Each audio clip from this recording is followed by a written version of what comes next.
The new M. Night Shyamalan movie Glass came out last month and it's a massive hit. 3 consecutive weeks at the top of the American box office charts, over $220 million made on a $20 million budget. Bruce Willis is back, baby. Awesome!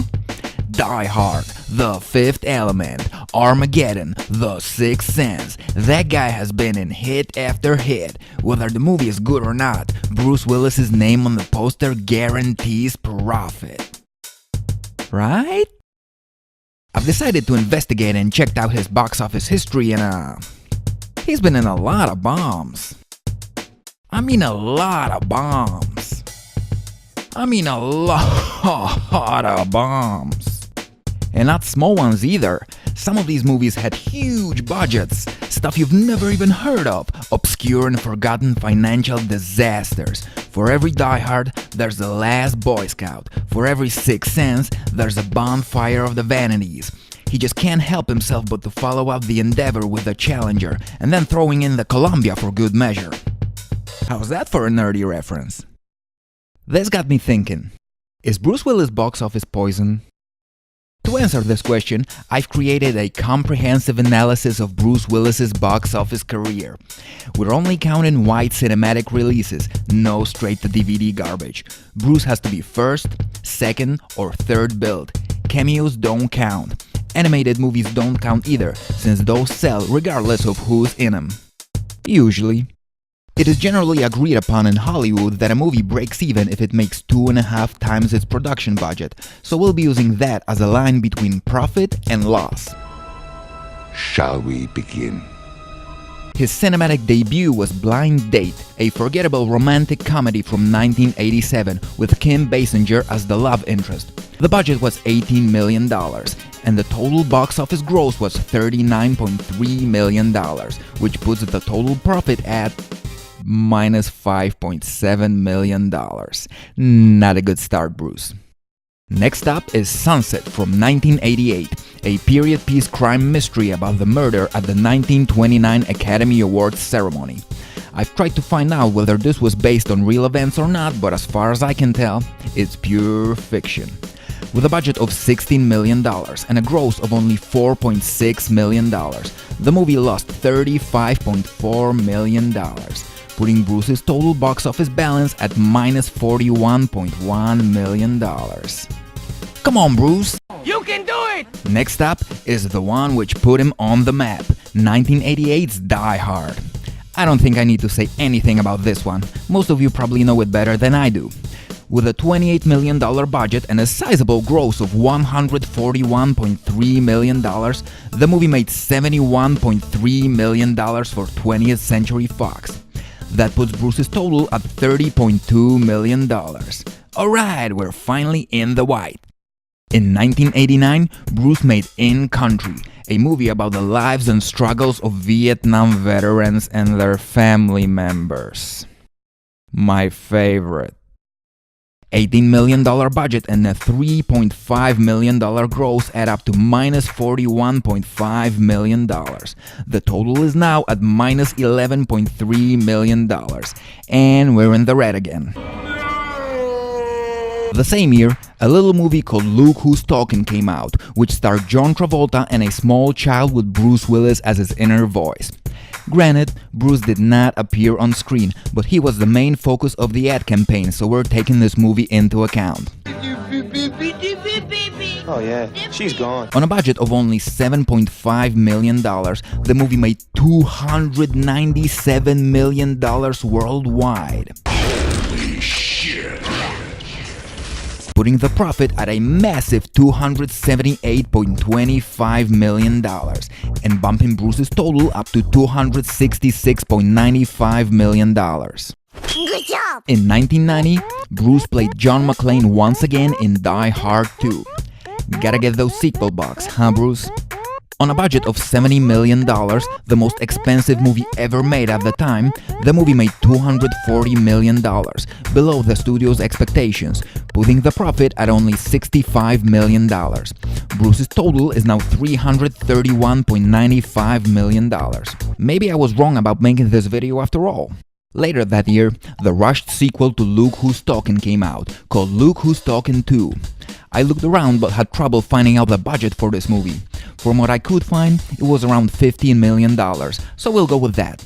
The gross was a measly $47.8 million, probably because Bruce Willis voicing a baby is a one-time gimmick. The overall profit was only $10.3 million, raising Bruce's total to $342.25 million. His last movie of 1990 was The Bonfire of the Vanities, based on a best-selling book by Tom Wolfe, released in 1987. The budget of $47 million was massive for a 1990 satirical comedy, and it only made $15.7 million, costing Warner Brothers $101.8 million. Ouch! Bruce's total drops to $240.45 million. Still hanging there, Bruce. Still hanging there. Next up, it's 1991, possibly the worst year in Bruce's career, with 3 bombs in a row. First one is a crime thriller by the name of Mortal Thoughts. No, not those kind of thoughts. That's better. The interesting fact about this one is that Willis met his future wife, Demi Moore, on the set of this movie. The budget was only $8 million, but the movie only made $18.8 million, ultimately losing $1.2 million. Willis's total is now $239.25 million. Second one is the infamous Hudson Hawk, a weird vanity project in which genres and tones are constantly being mixed. Can we just take a moment to appreciate this poster here? There's a giant wall of text, because that's how you attract an audience, by making them read. And right in the middle, there's Bruce swinging on a rope like whee! Personally, I like this movie, but I also like eating raw broccoli, so maybe I'm a weirdo.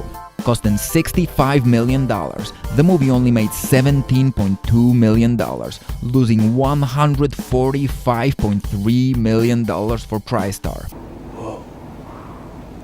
The total is now at only $93.95 million. Third one is The Last Boy Scout, an action movie notorious for its behind-the-scenes drama.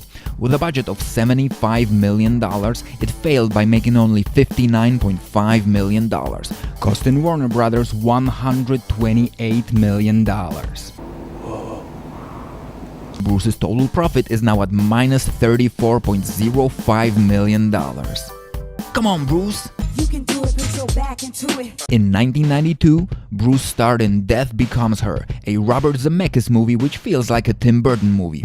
It's honestly one of Willis's best movies and definitely one of his best performances. I highly recommend it. The movie had a $55 million budget and a $149 million gross, with a profit of $11 million. The total is now at minus $23.05 million. In 1993, he made Striking Distance, a cliché action movie co-starring Sarah Jessica Parker. With a budget of $30 million, the movie made $24.1 million, ultimately losing $50.9 million.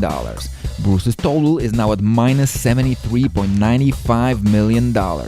Not doing so great anymore.